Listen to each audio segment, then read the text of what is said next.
اور جب ہم نے خانہ کعبہ کو لوگوں کے لیے جمع ہونے اور امن پانے کی جگہ مقرر کیا اور حکم دیا کہ جس مقام پر ابراہیم کھڑے ہوتے تھے اس کو نماز کی جگہ بنا لو، اور ابراہیم اور اسماعیل کو حکم بھیجا کہ طواف کرنے والوں اور اعتکاف کرنے والوں اور رکوع کرنے والوں اور سجدہ کرنے والوں کے لیے میرے گھر کو پاک صاف رکھا کرو۔ اور جب ابراہیم اور اسماعیل بیت اللہ کی بنیادیں اونچی کر رہے تھے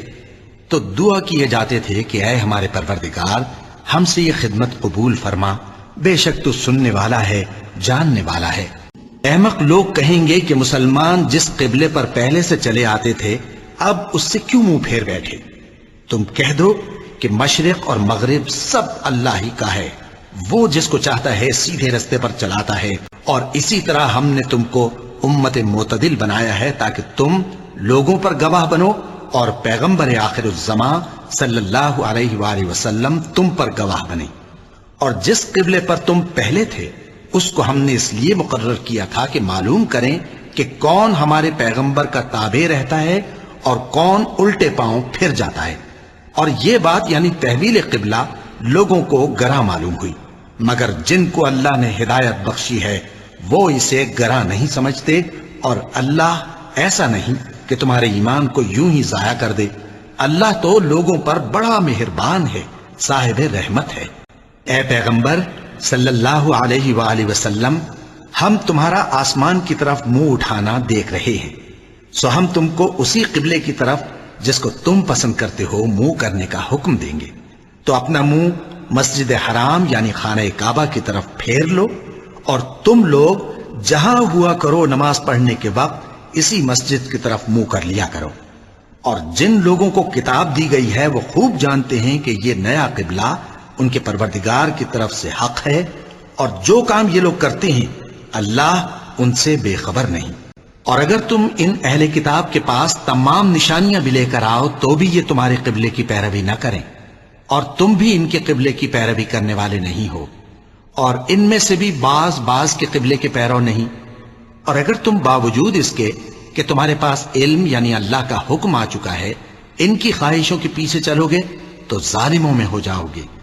جن لوگوں کو ہم نے کتاب دی ہے وہ ان پیغمبر آخر الزمان صلی اللہ علیہ وآلہ وسلم کو اس طرح پہچانتے ہیں جس طرح اپنے بیٹوں کو پہچانا کرتے ہیں، مگر ایک فریق ان میں سے سچی بات کو جان بوجھ کر چھپا رہا ہے۔ اور ہر ایک شخص کے لیے ایک سمت مقرر ہے جدھر وہ عبادت کے وقت منہ کیا کرتا ہے، تو تم نیکیوں میں سبقت حاصل کرو، تم جہاں ہوگے اللہ تم سب کو جمع کرے گا، بے شک اللہ ہر چیز پر قادر ہے۔ اور تم جہاں سے نکلو نماز میں اپنا منہ مسجد حرام کی طرف کر لیا کرو،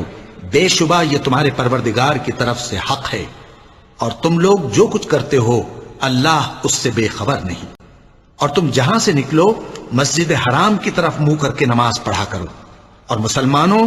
تم جہاں ہوا کرو اسی مسجد کی طرف رخ کیا کرو۔ یہ تاکید اس لیے کی گئی ہے کہ لوگ تم کو کسی طرح کا الزام نہ دے سکیں، مگر ان میں سے جو ظالم ہیں وہ الزام دیں تو دیں، سو ان سے مت ڈرنا اور مجھی سے ڈرتے رہنا، اور یہ بھی مقصود ہے کہ میں تم کو اپنی تمام نعمتیں بخشوں، اور یہ بھی کہ تم راہ راست پر چلو۔ نیکی یہی نہیں کہ تم مشرق و مغرب کو قبلہ سمجھ کر ان کی طرف منہ کر لو، بلکہ نیکی یہ ہے کہ لوگ اللہ پر اور روز آخر پر اور فرشتوں پر اور اللہ کی کتاب پر اور پیغمبروں پر ایمان لائیں، اور مال باوجود عزیز رکھنے کے رشتہ داروں اور یتیموں اور محتاجوں اور مسافروں اور مانگنے والوں کو دیں، اور گردنوں کے چھڑانے میں خرچ کریں،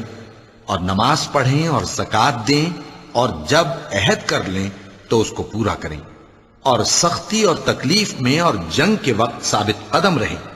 یہی لوگ ہیں جو ایمان میں سچے ہیں، اور یہی ہیں جو اللہ سے ڈرنے والے ہیں۔ اور ان کو جہاں پاؤ قتل کر دو، اور جہاں سے انہوں نے تم کو نکالا ہے یعنی مکے سے وہاں سے تم بھی ان کو نکال دو۔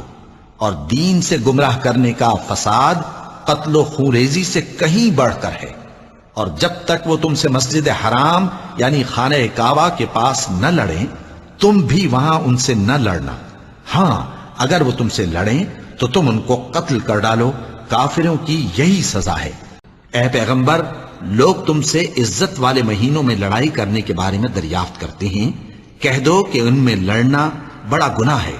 اور اللہ کی راہ سے روکنا اور اس سے کفر کرنا اور مسجد حرام یعنی خانہ کعبہ میں جانے سے بند کرنا اور اہل مسجد کو اس میں سے نکال دینا جو یہ کفار کرتے ہیں، اللہ کے نزدیک اس سے بھی زیادہ گناہ ہے، اور فتنہ انگیزی خونریزی سے بھی بڑھ کر ہے،